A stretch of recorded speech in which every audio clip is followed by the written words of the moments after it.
প্রতিবারের মতো বর্ণাঢ্য শোভাযাত্রার মাধ্যমে জাঙ্গিপাড়ার প্রার্থী স্নেহাশিস চক্রবর্তীকে নিয়ে জনসংযোগ সারলেন শিয়াখালা অঞ্চল সভাপতি সূর্যকান্ত ঘোষাল, সহসভাপতি তাপস মুখার্জি, শ্রীরামপুর জেলা তৃণমূল কৃষক সেলের নেতৃত্ব বিভা বসু সহ তৃণমূল কর্মী সমর্থকেরা।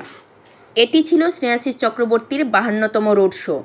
বিগত দিনগুলোর মতোই গ্রামের পথে পথে সাধারণ মানুষের উচ্ছ্বাস চোখে পড়ার মতো। চলতি পথে কেউ গলায় মালা দিয়ে, কেউ শঙ্খধ্বনি বা মিষ্টি মুখের মাধ্যমে প্রার্থীকে স্বাগত জানায় স্ব স্ব এলাকায়।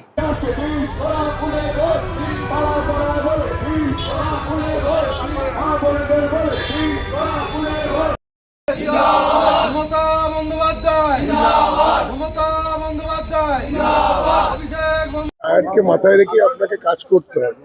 আজকে এই গরমের মধ্যে কিভাবে নিজেকে সুস্থ রাখবেন এবং সমাজকে সুস্থ রাখার ভাবনা চিন্তা আগামী দিনে করবেন। দেখুন, আমরা তৃণমূল কংগ্রেস আমরা যারা করি তারা শুধু ভোট নয়, সারা বছরই আমাদের অ্যাক্টিভিটির মধ্যে থাকতে হয়। ফলে এই নির্বাচনে অবশ্যই একটা বাড়তি সময় বা বাড়তি পরিশ্রম করতে হচ্ছে ঠিকই, কিন্তু খাওয়া দাওয়ার ক্ষেত্রে আমি সব ধরনের একটা মানুষ, যে সব ধরনের খাবার দাবারই আমি খাই, কিন্তু আমি যেটা করি সেটা হলো পরিমাণ ভীষণ কম খাই। এই পরিমাণ ভীষণ কম খেলে কোনো সমস্যা হয় না। ফলে বাইরে আছি, বিভিন্ন জায়গায় আমাদের সহকর্মীরা যেভাবে অ্যারেঞ্জমেন্ট করছে আমরা সেই ধরনের খাওয়া দাওয়া করছি, অল্প পরিমাণে খাচ্ছি, জল বেশি খাচ্ছি। আগামী দিনের জন্য কি ভাবনা চিন্তা থাকবে? ভাবনা এটাই যে ধারাবাহিক উন্নয়নের চলছে মমতা বন্দ্যোপাধ্যায়ের নেতৃত্বে 15 বছর, সেই উন্নয়ন আর কোথায় কোন মানুষের কাছে পৌঁছয়নি এটা খুঁজে বার করাই হচ্ছে এই নির্বাচনে আমার উদ্দেশ্য। আপনি বারবার বলেন সরকার করাটাই মূল লক্ষ্য নয়, কিন্তু বিরোধীরা বলছে সরকার তারাই করবে। এই ভাবনা চিন্তাটাকে কিভাবে? না, আমি বলছি সরকার তো আমরা আসবই, কিন্তু এই নির্বাচনে যেহেতু আমরা অলি গলি প্রতিটা পাড়ায় মানুষের কাছে পৌঁছচ্ছি, আমরা বুঝে নেওয়ার চেষ্টা করছি যে আমাদের সরকারি প্রকল্পের সুযোগ সুবিধা আর কটা মানুষ পায়। আমরা সেগুলোকে আইডেন্টিফাই করছি, করে পরবর্তীকালে তাদের কাছে সরকারি পরিষেবা পৌঁছে দেব। অর্থাৎ আমরা কোনো মানুষকে বঞ্চিত করতে চাইনি, আমাদের মুখ্যমন্ত্রী চাননি। জাতি, ধর্ম এবং রাজনীতির নিরপেক্ষ হয়ে সবার জন্য এই সরকার। তাই আমাদের এই নির্বাচনী প্রচারের মধ্যে দিয়ে কোথায় আমাদের ঘাটতি আছে সেটা খুঁজবো এবং পরবর্তীকালে পূরণ করবো, সেটাই লক্ষ্য। আজকে 52তম প্রচার, মানুষের কাছে কি বার্তা এটাই যে মমতা বন্দ্যোপাধ্যায় একদিকে যেমন ইনফ্রাস্ট্রাকচার তৈরি করেছেন, তেমনি 95টা প্রকল্পের মাধ্যমে তিনি ব্যক্তি মানুষ, পারিবারিক মানুষের বেঁচে থাকার যে প্রাইমারি নিডসগুলো আছে সেগুলো পূরণ করেছেন। বিনা পয়সায় খাদ্য, স্বাস্থ্যসাথী কার্ড, লক্ষ্মীর ভাণ্ডার, বই, ব্যাগ, খাতা, জুতো ফ্রি, কন্যাশ্রী, শিক্ষাশ্রী, স্কলারশিপ। তাহলে সেই, এবং তিনি যা করেছেন সবার জন্য করেছেন এবং প্রতিটি মানুষের জন্য করেছেন, এবং সেই ধারাবাহিক উন্নয়নের প্রসেস আমাদের চলতে থাকবে। যারা যারা সরকারি প্রকল্পের আওতার বাইরে এখনো আছে তাদের পূরণ করাই আমাদের লক্ষ্য।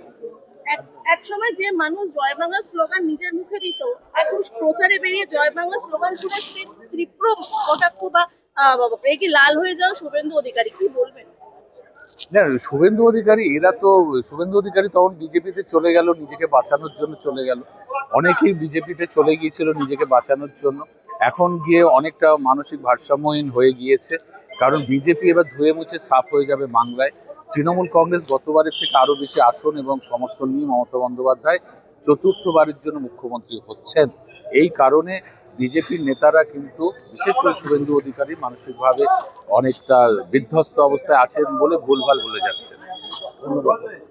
52তম দিন, হাফ সেঞ্চুরি পার করে গেছে।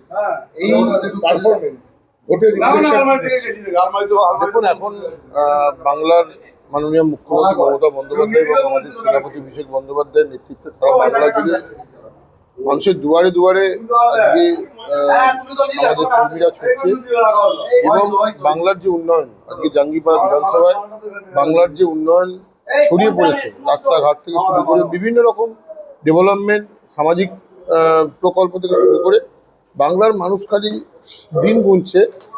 ওই 29শে এপ্রিল ভোটের দিন ব্যালট বক্সে এমন আঙুল ছোঁয়াতে ছোঁয়াতে তৃণমূল কংগ্রেসের জোড়া ফুলে বোতাম টিপতে টিপতে এমন গর্জন করবে, সারা দিল্লি পর্যন্ত থাকবে।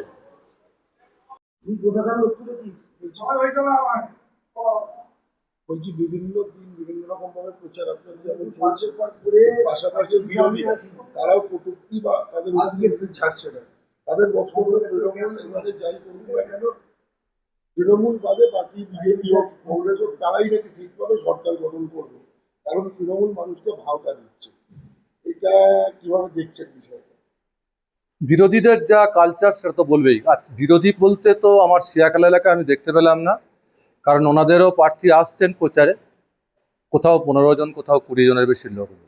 সেক্ষেত্রে তৃণমূল যদি উন্নয়ন না করে, তাহলে সেক্ষেত্রে এর আগেও যে 11 তারিখে আমাদের প্রচার হলো, প্রার্থীকে নিয়ে আমরা যে র্যালি করলাম এলাকায়, আর সেকেন্ড পার্ট আজকে করলাম, সেখানে মানুষের স্বতঃস্ফূর্ততা দেখে আপনারা উপলব্ধি করুন বিষয়টা কোন জায়গায় দাঁড়িয়ে আছে। আর বিরোধী পক্ষর কাছে নিশ্চয়ই এই বার্তা তাদের কাছে পৌঁছে যাবে, কারণ জনগণের মাধ্যম যে সেই বার্তা তো তাদের কাছে পৌঁছাবে। তো সেক্ষেত্রে একটা কথাই বলবো যে মমতা বন্দ্যোপাধ্যায়ের উন্নয়ন যথেষ্টই হয়েছে, এবং মহিলাদের ক্ষমতায়নের ক্ষেত্রে মমতা বন্দ্যোপাধ্যায়ের যে অগ্রণী ভূমিকা, এটা একটা যুগান্তরকারী একটা বিষয়, যে বিষয়টার জন্য আজকে মহিলাদের একটা বিশাল ব্যাপক সাড়া। আজকে মমতা বন্দ্যোপাধ্যায়ের ভোট করানোর জন্য আজকে তারা নিজেরাই মাঠে নেমেছে, এবং বিভিন্ন জায়গায় আমরা সোশ্যাল মিডিয়ার মাধ্যমে দেখতে পাচ্ছি যে বিভিন্ন জায়গায় বিজেপি এবং সিপিএম প্রার্থীকে তারা প্রতিরোধ গড়ে তুলেছে মহিলা বাহিনী, বিভিন্ন এলাকায় দেখতে পাচ্ছি। এবং তাদেরকে সরাসরি প্রশ্ন করছি যে আপনারা এই ভোটের সময় এসছেন, কী জন্য এসছেন, কেন এসেছেন, এবং তাদেরকে যখন বলছে যে আমরা 3000 টাকা করে দেবো ক্ষমতায় এলে, চাকরি দেবো, সব মিথ্যে ভাওতাগুলো দিচ্ছে। তো সেক্ষেত্রে যথোপযুক্ত উত্তর বিভিন্ন জায়গায় মহিলারাই দিয়ে দিচ্ছে তাদেরকে। তো নতুন করে কিছু বলার নেই, আগামী 4 তারিখেই তার রেজাল্ট দেখে আপনারা বুঝতে পারবেন যে তৃণমূল কংগ্রেস মানুষের জন্য কাজ করেছে কি করেনি। তার যে ভোটের যে রেজাল্ট সেটা 4 তারিখেই আপনারা দেখতে পাবেন। আরেকটা বিষয় হচ্ছে যে আপনি অঞ্চল সভাপতি, আগামী আপনারা তো সারা বছর কাজ করছেন বলছেন বা বিভিন্ন রকম প্রকল্প মানুষের দুয়ারে পৌঁছচ্ছেন, তাহলে আগামী দিন সরকার এলে নতুন কি পরিকল্পনা রাখছেন? মানুষ মমতা বন্দ্যোপাধ্যায়ের উন্নয়নই আমরা মানুষের কাছে পৌঁছে দেব। আরও যে সকল মমতা বন্দ্যোপাধ্যায় যা কথা দেন সেটা মানুষের জন্য রাখেন, যেমন 21 সালে তিনি যা যা বলেছিলেন নির্বাচনী ইস্তাহারে, তা 21-এর নির্বাচনের পর তা মানুষের জন্য তিনি করেছেন। বাকি যে কাজগুলো হয়নি এবং বিভিন্ন জনমুখী যে প্রকল্পের এখনও তো সব মানুষের পরিপূরকভাবে আমরা দিতে পারিনি, সেগুলো আগামী দিনের সমস্তটাই পূরণ করব। শেষ একটি প্রশ্ন, এটা হচ্ছে আপনারই জেলার একটি দল যেটা 21 সালে তার চমক দেখিয়েছে, একজন হলেও তার বিধায়ক ছিল, এবারে তার বক্তব্য যে মিনিমাম 50টা সিট তারা জিততে পারে, এবং আপনার তৃণমূলেরও বেশ কিছু মানুষ তাদের সাথে যুক্ত হয়েছে। এ বিষয়ে যেহেতু আপনার একদম পাশের যে গ্রামের দল আইএসএফ এর কথা বলছেন আপনি। প্রথমত আমরা ধর্মগুরুর পরিবার ওটা, তো সেক্ষেত্রে আমরা যে চোখে দেখতাম বিভিন্ন প্রয়োজনে আমরা ওনাদের যে মৌলভী সাহেব যারা রয়েছেন, হুজুররা রয়েছেন, আমরা যেতাম। তো পরবর্তীতে আজকে ওনাদের ওইখান থেকেই প্রার্থী হওয়াকে কেন্দ্র করে ওনাদের মধ্যে একটা বিভেদ সৃষ্টি হয়েছে, এবং আপনি যে 50টা সিট পাবেন বলছেন, ওরা সর্বোচ্চ 35টা সিট দিচ্ছে আজকে প্রতিদিন কাগজে যা দেখলাম। সেক্ষেত্রে আইএসএফ আমাদের এখানে সেই মতো কোনো জায়গা তৈরি করতে পারেনি, আর আগামী দিনে ভাঙড়েও জিতবে কিনা সন্দেহ দেখা দিয়েছে। দিনের মতো আজও আপনারা র্যালি করলেন, কি বলবেন?